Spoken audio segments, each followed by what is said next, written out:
Available. Stop by McDonald's on Coffee Avenue anytime Thursday, October 20th for a hiring day event. Right now, every piece of living room seating at Moss Holders Design Center is on sale. Choose your favorite sofa, love seat, or sectional and get a new look for your living room this fall. Relax with a new reclining sofa or make room for those large gatherings with a new American-made sectional. Receive even larger discounts on every swivel glider, accent chair, and individual recliner. Moss Holders showroom is stocked with inventory, but if you can't find that perfect piece in stock, all special order sofas, sectionals, and chairs will receive the same savings. That's Moss Holders Living Room Upholstery Sale going on now. Moss Holders, furniture is our passion. Sheridan and Johnson County estate planning lawyers are pleased to present the 2022 Estate Planning Seminar.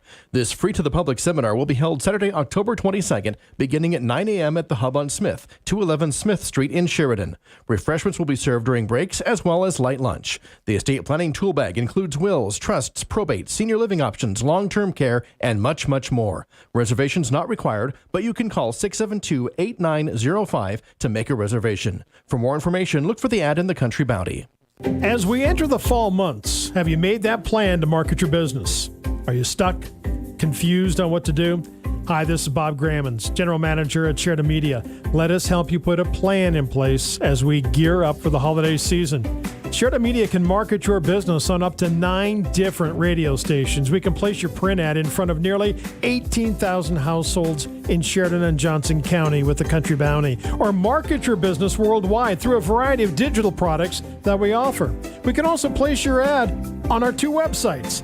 Let our creative and experienced marketing team put a well-thought-out and professional, comprehensive marketing plan together to connect with your customers on multiple media platforms. No high pressure. Let's tell your story, whether locally or across the country.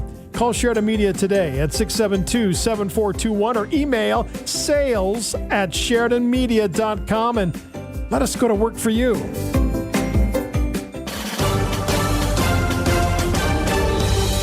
This is Public Pulse, your information and conversation program, brought to you by Eliason Financial.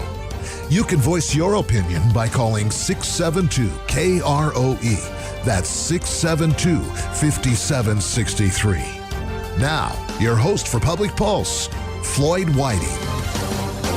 Good morning and welcome to Public Pulse. Now, a few weeks ago, we posted a poll question regarding the use of corporal punishment in Wyoming schools. During that discussion, I referred to an executive summary of a study entitled An Analysis of Wyoming Public School Administrators: Perceptions on the Use of Corporal Punishment in Wyoming Public Schools.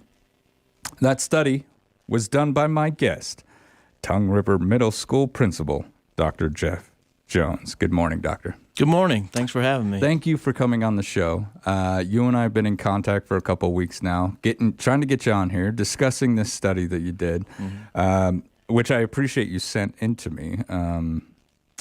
As we were talking before the show, I didn't even realize that it was still legally protected in the state of Wyoming. I thought that this archaic practice had been put to the wayside some time ago. Yeah. How long have you been in the education field? Actually, this year is number 30 for me. This is 30 years. This is 30. Yeah, I started out as a school teacher in 1993. Taught for several years and really enjoyed it. Knew that I was going to continue in the profession for lots of years to come. I found myself kind of drawn to students that really challenged me with behavior problems. For a variety of different reasons. One of the degrees that I graduated with my bachelor's was psychology.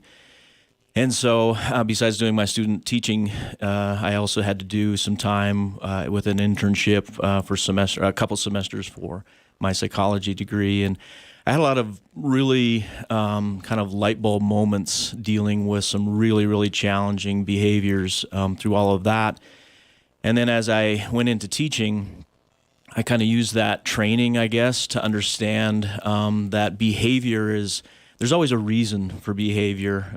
We don't always know, and sometimes it takes a little bit more understanding until you get to the point where you can figure out, what's driving someone's behavior.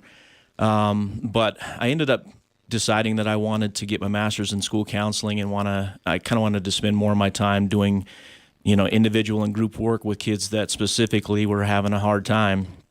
And so I did that for 6 years. And during that 6 years, I was at a large middle school in Idaho at the time. And there were 4 different school principals during that 6-year period. Wow. And so I kind of became the quasi-principal by default. And through a lot of encouragement from my staff members, they asked me, you need to just do this. You need to get your admin degree. So I went back to graduate school in the evenings and the summers, got my ed specialist in school administration, became the principal of that school, actually, and then continued on in administration for probably, 12 years. Took a break recently, probably 5 years ago, and I taught at Sheridan College in the teacher education department. And then there was an opening at Tongue River Middle School. Mr. Kilbride was transferred or promoted, I guess, up to superintendent. And so I ended up getting the job at Tongue River Middle School. What started this fire in the first place? Where did this inspiration to become an educator come from? So, shockingly, but maybe not shockingly, when I was teaching at the college, I was teaching a Foundations of Education class, and I was sitting in my office preparing the lesson, and I stumbled across the content that I was preparing, and corporal punishment was one of them. And I had to kind of read it twice to really gauge that 19 states still legally protected the paddling of students in their public schools, and Wyoming was one of them.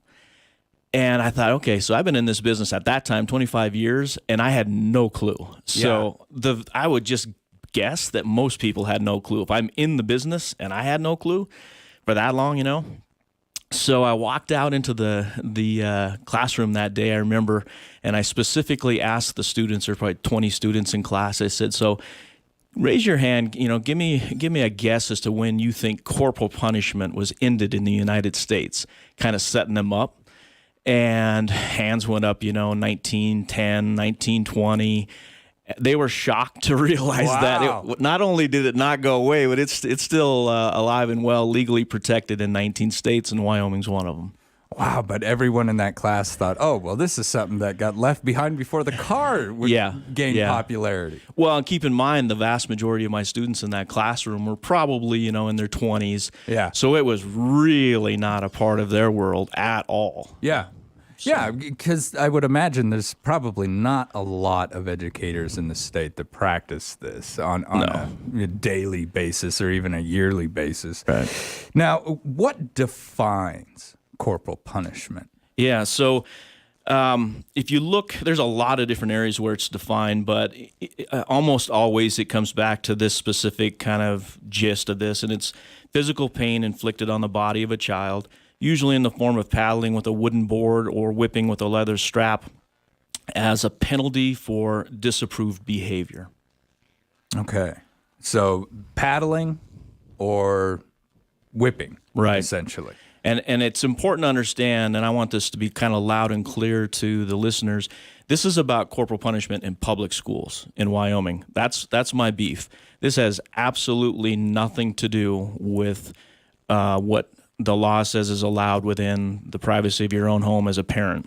Yeah. That's not my thing. My issue here is we know enough now, and we'll get into more of the reasons why later, but we know enough now that this is wrong. There is no reason under the sun in today's day and age with what we know and with the atmosphere now, especially that's been kind of tense between families and schools. I'm pretty sure that there is no reason why a school official should be smacking other people's kids in our schools in Wyoming, and that's how I feel. Agreed 110% on that. And we took a poll a while ago, and it seemed that the majority agree with you. Now, when we look at the study, what does the study look at?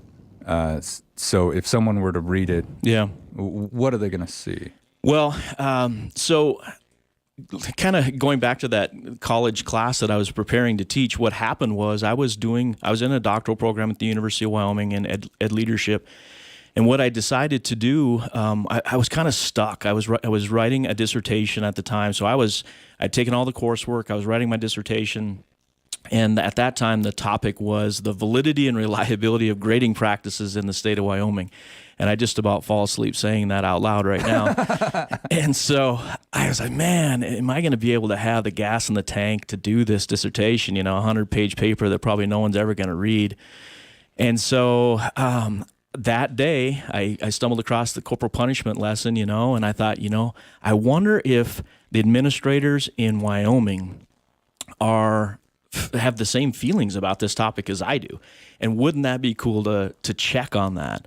And so, kind of launched from there. I just pivoted away from my dissertation, completely quit it, and started all over on a brand new dissertation.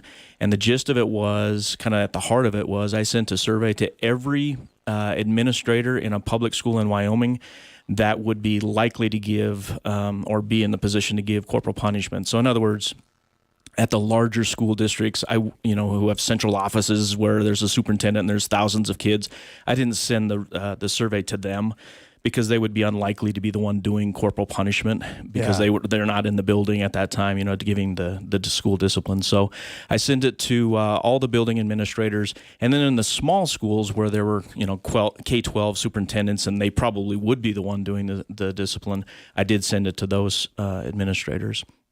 And so there were, when I sat down with my dissertation committee, the percentage of responses I thought was kind of low. It was in the 40%. It was actually exactly around 42%. But I found out statistically that that's incredibly high for a study like this. Really? Yeah. And so I remember that there were 119 school administrators who responded. And so that's a good number. And statistically, it turns out that it's actually a really high number. So it was no surprise, though, that to see the results, well, let me back up. I was a little bit nervous, because you think, what if I send this survey out to all these administrators and I'm the quacky one? I'm the one that's like off my rocker. Yeah. And that is exactly the opposite of what happened. I had a huge sigh of relief and a fist in the air for my own mental health, kind of say like, all right, I'm not crazy. That 90% of the administrators responding agreed that there is absolutely no reason for corporal punishment to be legally protected in Wyoming public schools. That is an overwhelming percent. Yeah, exactly. As a matter of fact, I think out of all the responses, like I said, 117, I want to say it was like 2 or 3 that said that they felt like it should be legally protected. Yeah. And so then another question I asked was, if you were required to deliver corporal punishment as a job requirement, if that was a part of your job and you were required to do that, would you be able to do that? And I phrased the statement much shorter than that in the survey, but 93% said it would not. It would be a deal breaker. They would not accept a job if they were forced to do that. So even some of the percentage that said, yes, it should be legally protected still said, but I'm not going to be the one to do it. I'm not doing it. Wow. Yeah. And I think it's a complex, on one hand, it's really kind of a simple issue in my mind. And it goes back to kind of the struggle that I've found out through all of this. The challenge that I'm taking on is one of kind of, I don't know if apathy is the right word, but there's just not a lot of awareness, or people really don't care because it's not really it's almost like, are you serious? Kind of one of those things. And so if you're wanting legislation to pass, and that's my goal, how do you overcome something that people are like, this is not even real, is it? Yeah. And so my thing is it's kind of ironic if you think about it. If this was happening, it probably would be easier to pass legislation because there would be people in communities across Wyoming that would be in an uproar. Absolutely. Oh, and you're hitting my kid. What do you think you're doing? Mm-hmm. So a lot of that happened in the 1970s and 80s when I grew up. But Trevor's raising his hand right now. I can think of times where I was in class as a student in the 1980s, and there was a student sitting next to me by the doorway of the classroom, and the math teacher across the hallway came into our social studies classroom and just smacked the kid across the back of the head, like hard. His head went flying forward. And the reason, because he was talking too loud. He thought that kid in the social studies classroom was talking too loud, and it was disrupting his math classroom. And guess what happened to that math teacher? Nothing. Wow. If that were to happen in my school today, well, first of all, I'd be on CNN. My school would be. Yeah. And that's not all a bad thing, because yeah, times change, but that's not how you handle business. That's just Right. not how you do it. Yeah, especially as an adult, we're trying to teach these kids that, which was always kind of something that I thought as a child, because in Wyoming at the junior high where I grew up, same thing. I watched the gym teacher use his fist on students twice. Yeah. And then he rapped me in the head with a knuckle. And so I've seen this happen. And I remember thinking, isn't this the same guy who broke up a fight and said that violence will Right. never be Right. the way that we solve anything? Right. So they're teaching one thing, but they're using, corporal punishment, Right. which is violence. Right. No matter how you look at it, it is a violent act. Right. So I never understood the hypocrisy behind it. And instantly, if I feel that a teacher of any sort is a hypocrite, everything you teach me is out the door. Right. And so that's how I felt about that individual. Still feel that about that individual to this day. Yeah. You're going to be a hypocrite and teach a kid something. Right. And that says something that you still feel that way today. Absolutely. Because, excuse me, that's what the research says. The incidents where this has happened, it stays with people for years and years and years. And that's sad. Yeah.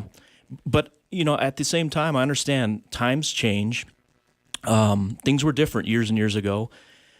But at the same time, if you know better, then you should do better. And we know better now. Yeah. And we must do better, whether it's being used or not, whether it's just kind of sleepily sitting there in the back drawer of our legislation. That's irrelevant. We know better, and so we should be doing better to get that. There's a black eye on the state of Wyoming, as far as I'm concerned, when it comes to protecting corporal punishment in our public schools. Absolutely. I agree with you. And we can't ignore it just because it's a law that hasn't been used in quite some time. I think there used to be a law in the books that said something around the lines of a woman is not allowed within 30 feet of a bar. So we have these archaic laws that need to be removed from the books, because you never know if someone's going to come along and try to use that law. All right. We're going to take a quick commercial break. When we return, we're going to continue with Tongue River Middle School Principal Dr. Jeff Jones. This is Public Pulse on 930 KROE and 103.9 FM, Sheridan.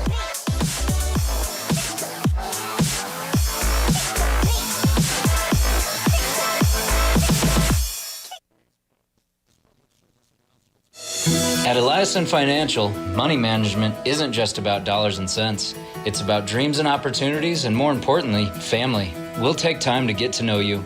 Then we'll develop a unique wealth management plan that works hard, just like you. To learn more about who we are and what our wealth management advisors can do for you, visit Eliason Financial online or call 307-672-3010. Securities offered through Royal Alliance Associates, Inc., member FINRA, SIPC. Let's talk about tires. Think about the snowy, icy roads ahead, and now think about your current worn-out tires. How safe does that make you feel?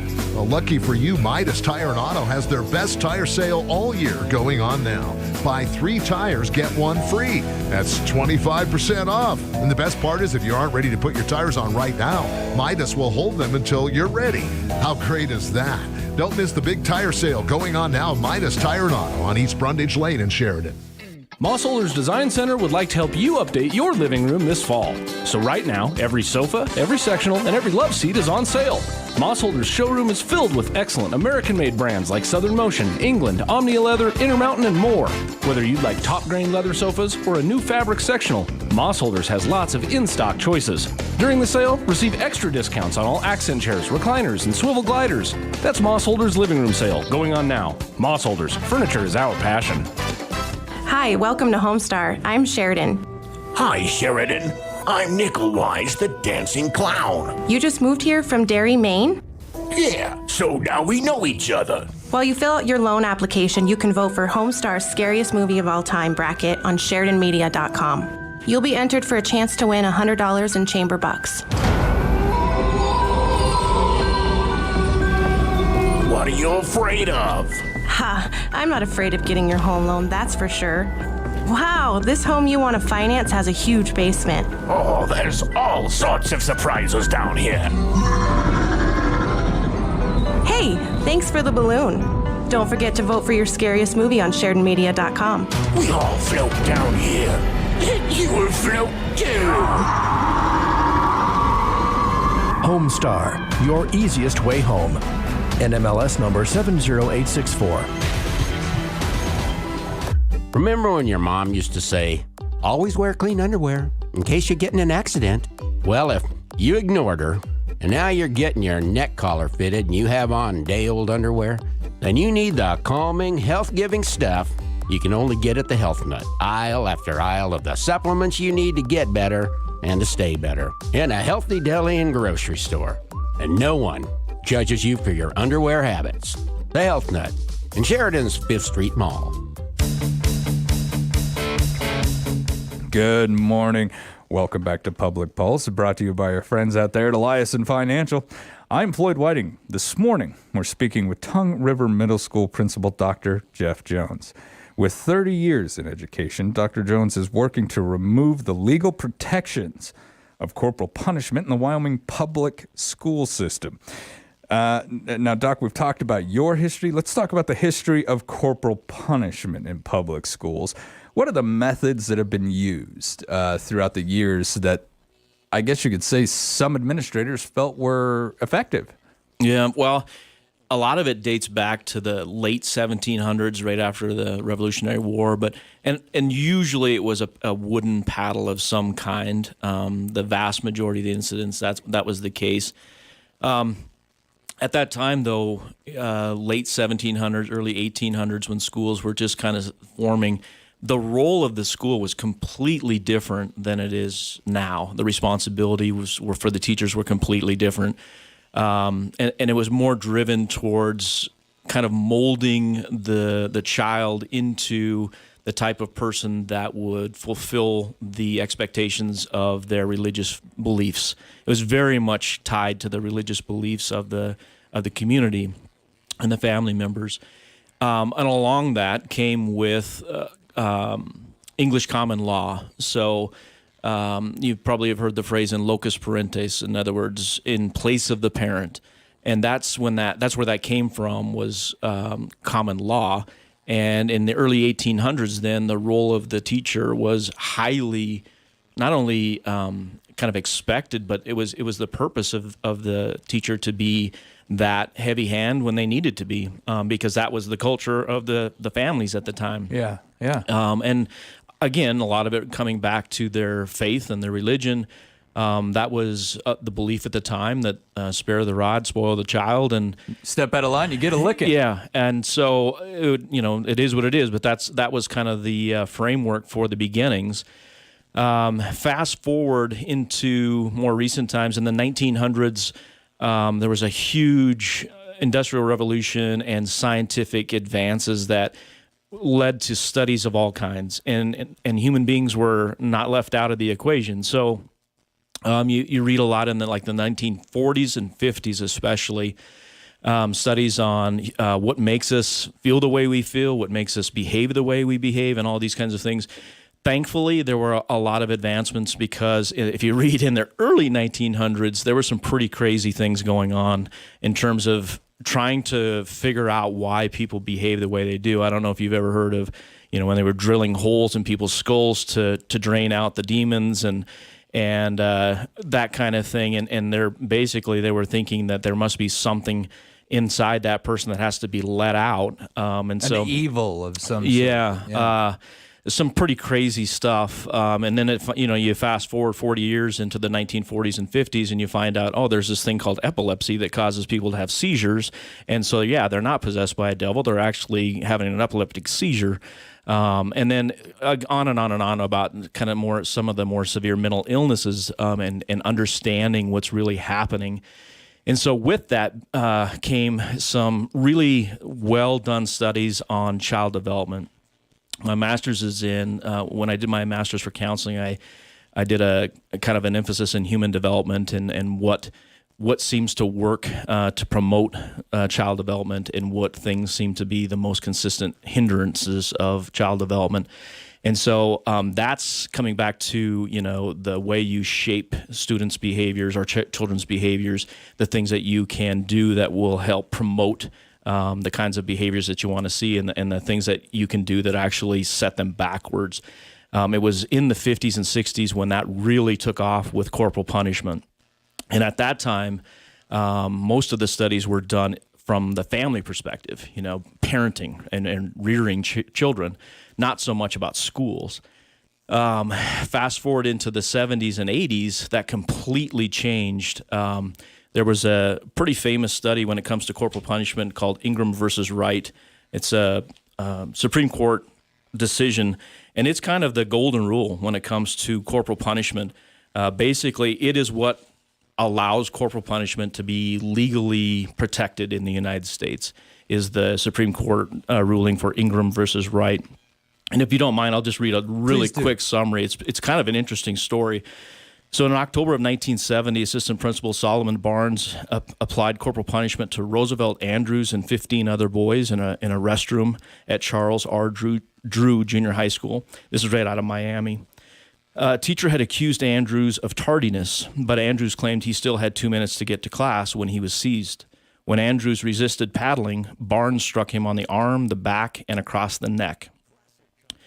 Then a week later, on October 6, 1970, Principal Willie Wright removed James Ingram and several other disruptive students to the office, where he paddled 8 to 10 of them. When Ingram refused to assume a paddling position, Wright called on Barnes and an assistant principal to hold Ingram in a prone position while Wright administered 20 blows. Wow.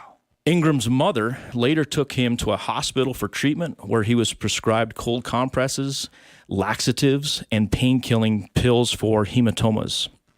Ingram and Andrews filed a complaint against Wright, Delaford, Barnes, and Wiggum, the superintendent of Dade County Schools. The complaint alleged that deprivation of constitutional rights and damages from the administration of corporal punishment. They also filed a class action for declaratory and injunctive relief on behalf of the students in Dade County. The United States Court of Appeals, they lost out of the gate, and then the Court of Appeals reversed that, and it ended up going to the Supreme Court. And at the Supreme Court level, it was denied. In other words, they lost with a 5-4 vote.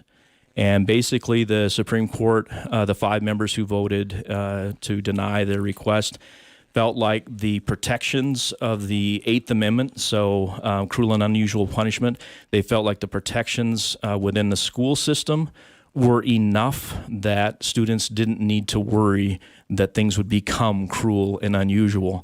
I would beg to differ with that, but again, that was 1960. I think we're at a different point now. So, wow, 20 blows, and basically the Supreme Court made a decision saying other administrators will step in before anything's taken too far, essentially. Yeah, kind of ironically, around that same time, 1972, Massachusetts and New Jersey were the only two states banning corporal punishment in schools at that time.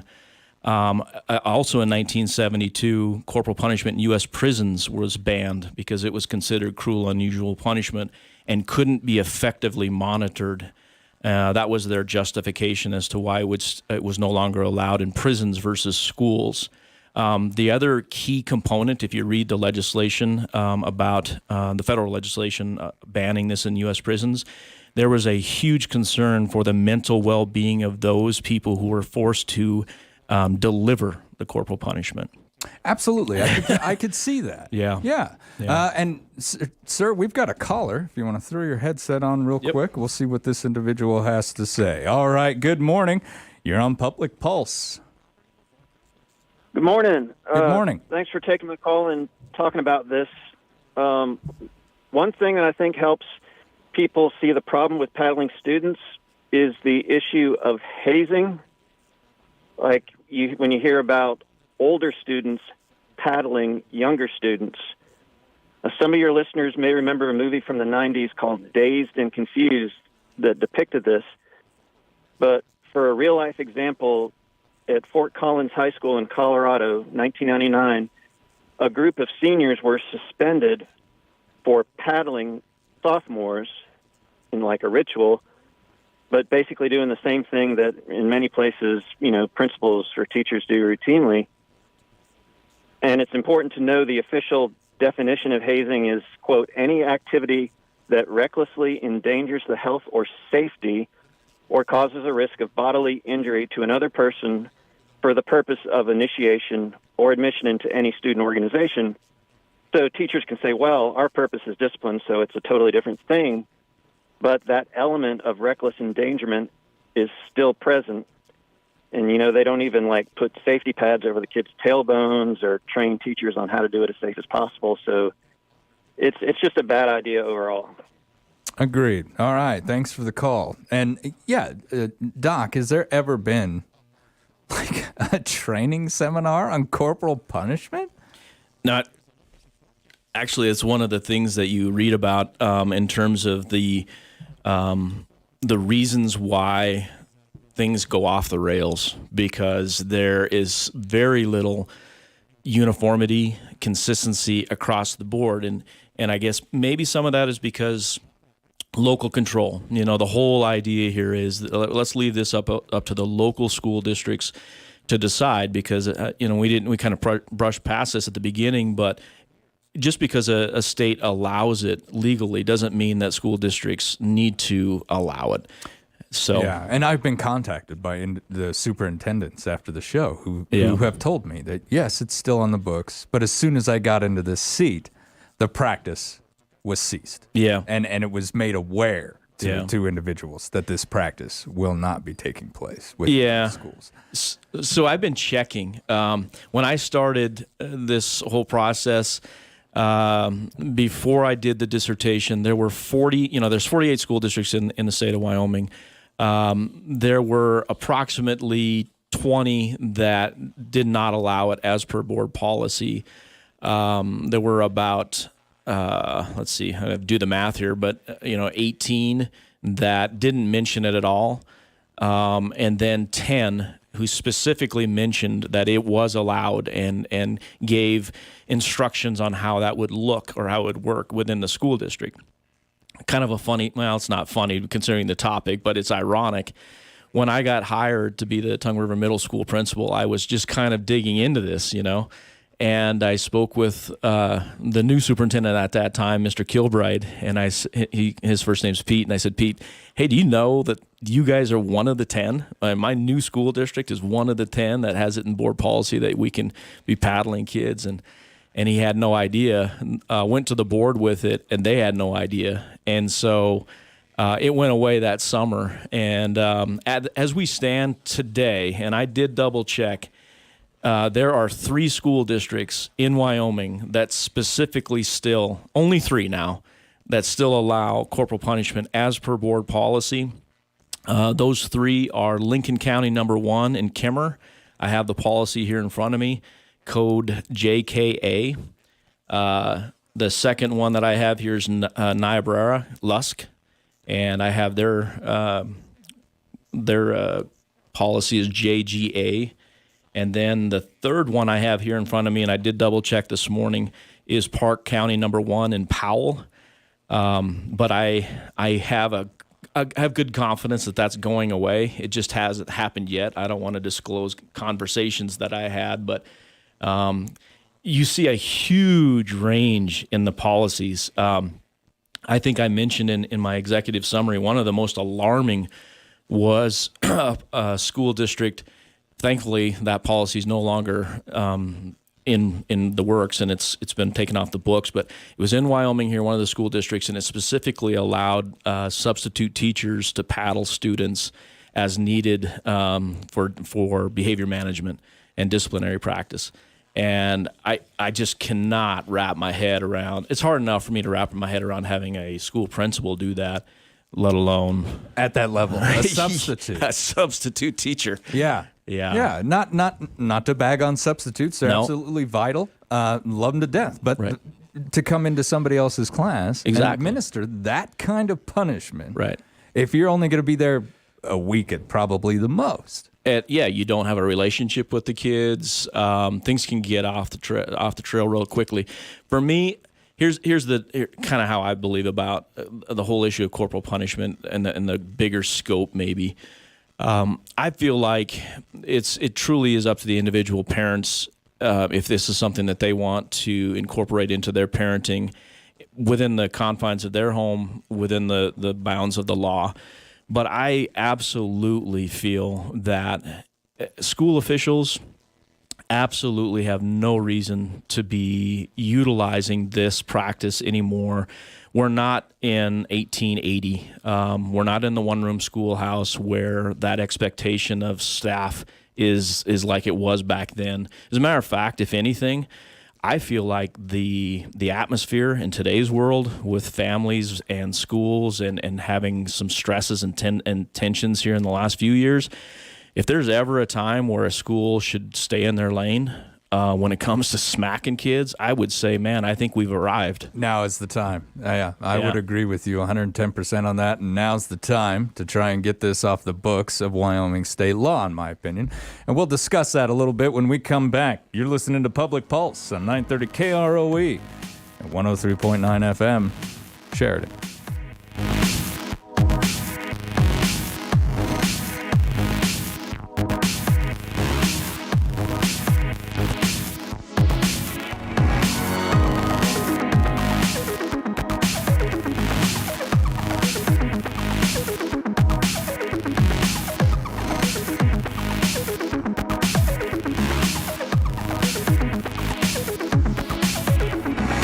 Eliason Financial, money management isn't just about dollars and cents. It's about dreams and opportunities, and more importantly, family. We'll take time to get to know you. Then we'll develop a unique wealth management plan that works hard, just like you. To learn more about who we are and what our wealth management advisors can do for you, visit Eliason Financial online or call 307-672-3010. Securities offered through Royal Alliance Associates, Inc., member FINRA, SIPC.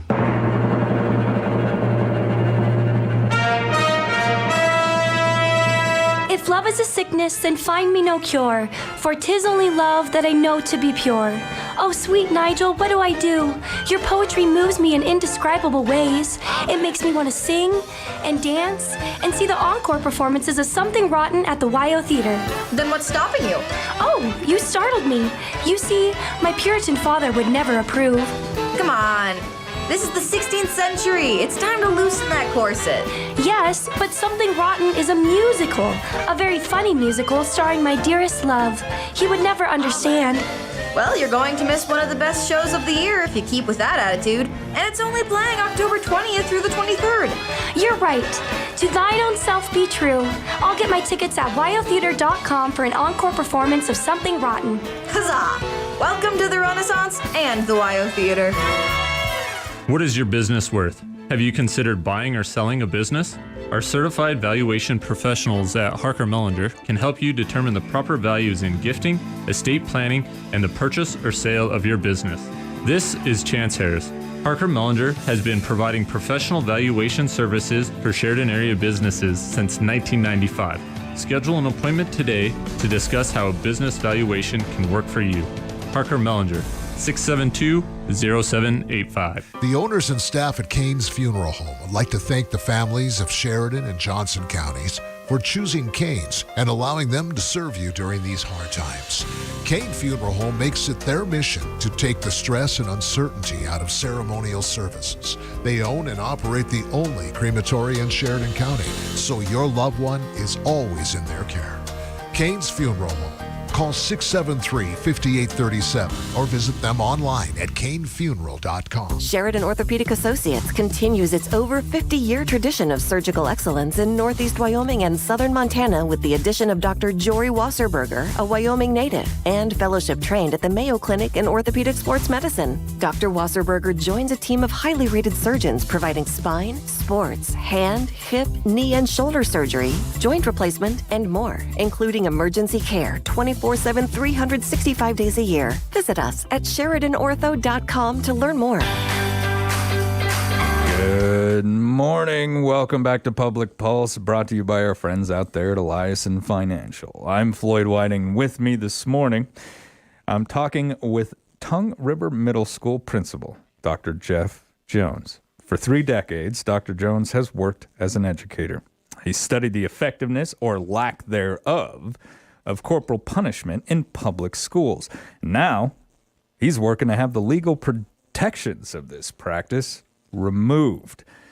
Doc, we've talked about, we touched on how some children, and we'll say me, who were administered corporal punishment to, kept this through our whole lives. We remember that individual, and it will stick with us, and it's not a fond memory of that individual, which I'm pretty sure every teacher in the United States is not going for that kind of memory in the children that they teach. Right. What changes have taken place in corporal punishment over the last couple of years?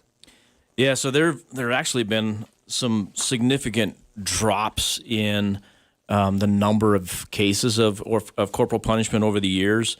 In just the last 10 years, the number of cases have dropped from roughly 160,000 20 years ago in our country to around 60 to 70,000 in the last 10 years. Huge drops throughout the states. I have a map here in front of me. It's kind of interesting. So the last report to the Office of Civil Rights, that's where the numbers are reported every time. It's not reported every year. It's a little bit of a lag. But so this is from 2017 and 18.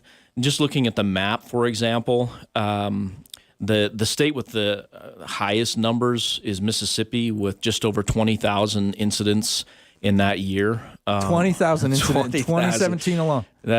My goodness. Exactly. Texas is coming in second at just under 14,000. Then you have, Texas is second. And then you have Alabama at just over 9,000. Arkansas just under 9,000. About 75% of the cases of corporal punishment any given year are in that kind of the deep south, southeast. That region, yeah. Just for example, if you look at the kind of the central United States and as far west as we can go on this map with states that still legally protect it. Idaho, for example, it's still legally protected there. They had 0 incidents.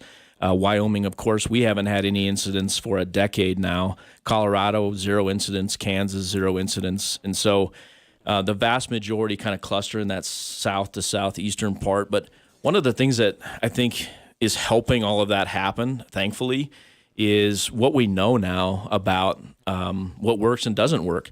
I take my profession seriously.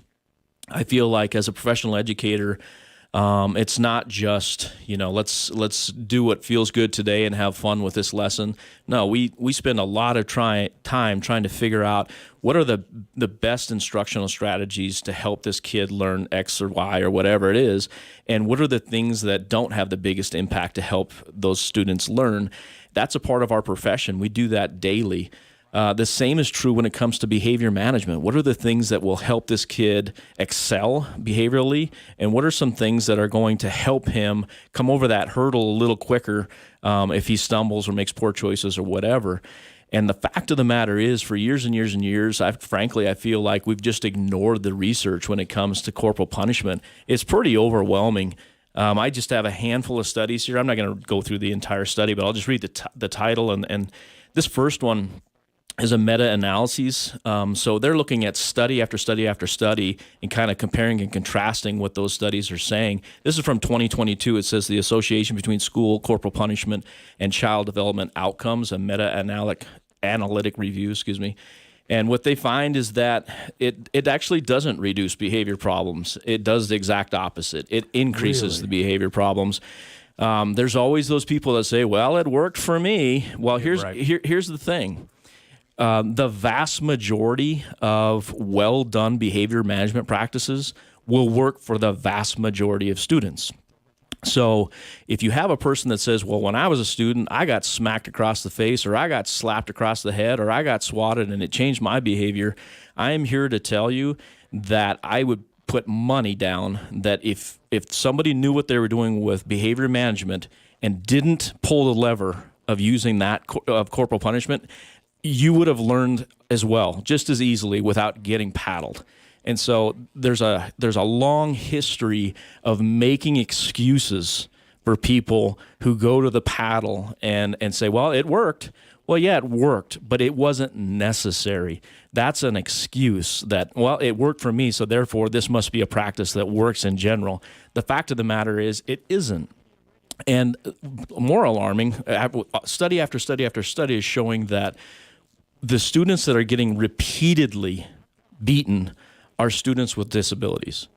And so if it works, like the truest measure of something working is that you would see that whatever your behavior wanting to extinguish goes away.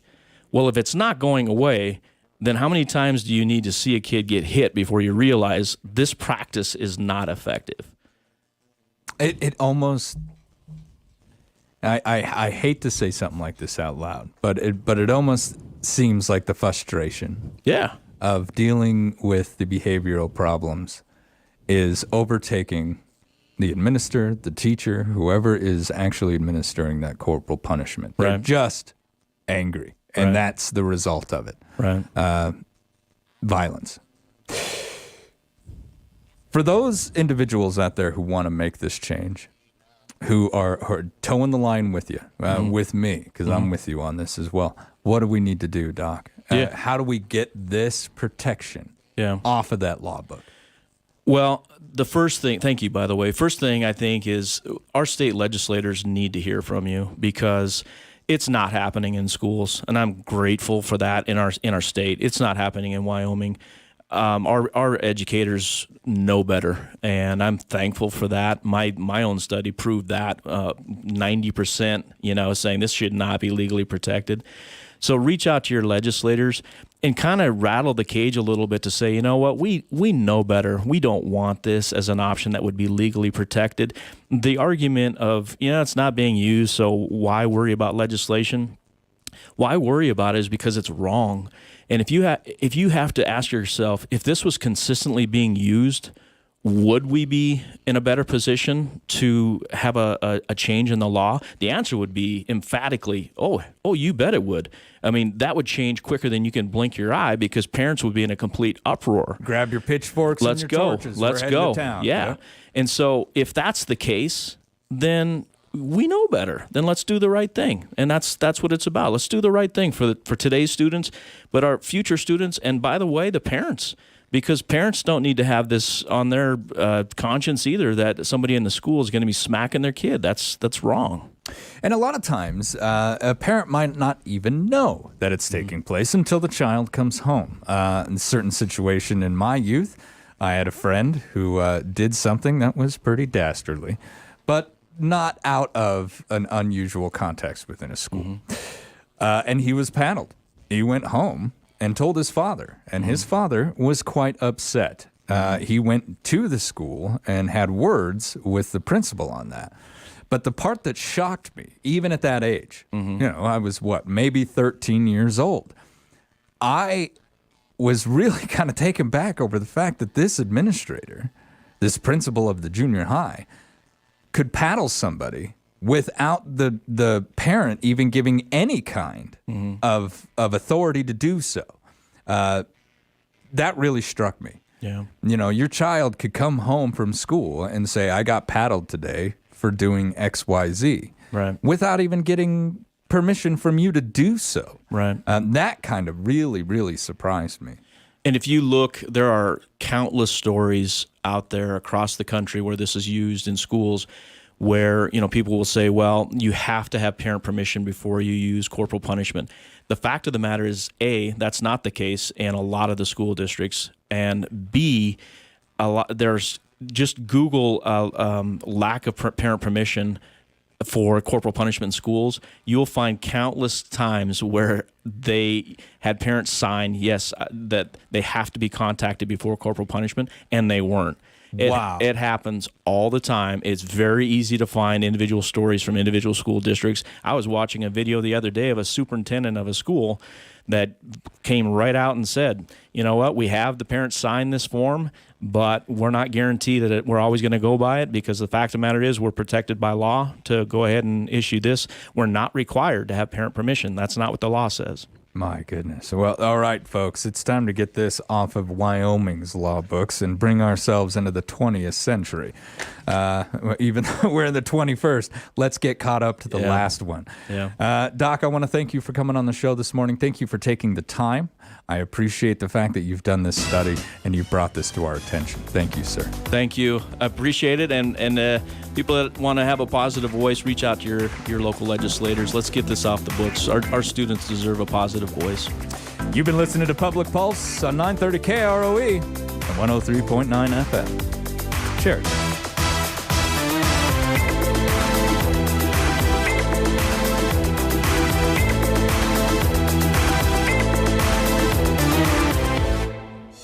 At Eliason Financial, money management isn't just about dollars and cents. It's about dreams and opportunities, and more importantly, family. We'll take time to get to know you. Then we'll develop a unique wealth management plan that works hard, just like you. To learn more about who we are and what our wealth management advisors can do for you, visit Eliason Financial online or call 307-672-3010. Securities offered through Royal Alliance Associates, Inc., member FINRA, SIPC. Wyoming Corporate Office is the trusted business choice behind thousands